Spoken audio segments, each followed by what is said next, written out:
اهلا بكم في برنامج العالم، تدوسوا اشتراك ولايك وتفعلوا الجرس ليصلكم كل جديد. فيديو النهارده عن صبحي عبد السلام. يعني صبحي عبد السلام ده واحد بيحقد وبيغل تجاه النادي الاهلي. الاهلي عملوا مرض نفسي وعملوا تعب نفسي وعملوا عقده نفسيه ومش طبيعي. واحد بيعمل تعصب وفتنه في مصر، هو منبع للتعصب والفتنه في مصر. طبعا هو شخص كاره وحاقد وغلاوي جدا تجاه النادي الاهلي. الاهلي عملوا مرض نفسي وعملوا تعب نفسي وعملوا عقده نفسيه بجد. يعني طبعا هو بيحب يسير الجدل بكلام بتوع فتنه وبيحب الترند واللقطه.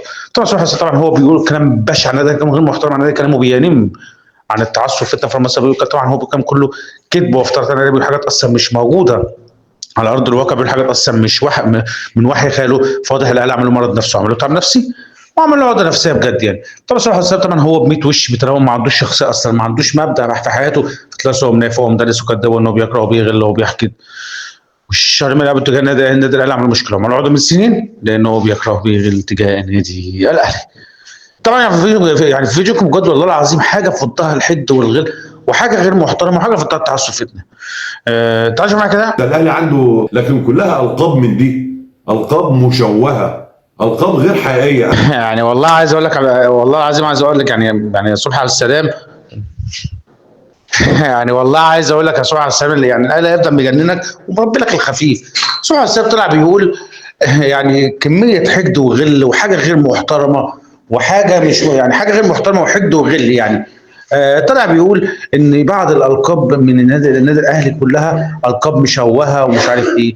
بلاش انت تتكلم يا صبحي عبد السلام، لان القاب اللي انتوا واخدينها يعني نادي الزمالك واخد القاب كلها بالتحكيم يا صبحي عبد السلام. وطبعا انت عارف طبعا بطولات زي ايه؟ في بطولات خدها الزمالك بالتحكيم ومجاملات تحكيميه ومشوهه زي انت ما بتقول يا صبحي عبد السلام. فعايز اقول لك صبحي عبد السلام، الاهلي هيفضل مربي لك الخف وهيفضل مجننك وهيفضل وجعك وهيفضل عامل لك عقده نفسيه يا صبحي عبد السلام. طبعا صبحي عبد السلام طبعا هو بيحب يسير الجانب بكلام بتوع فتنه وبيحب الترند واللقطه.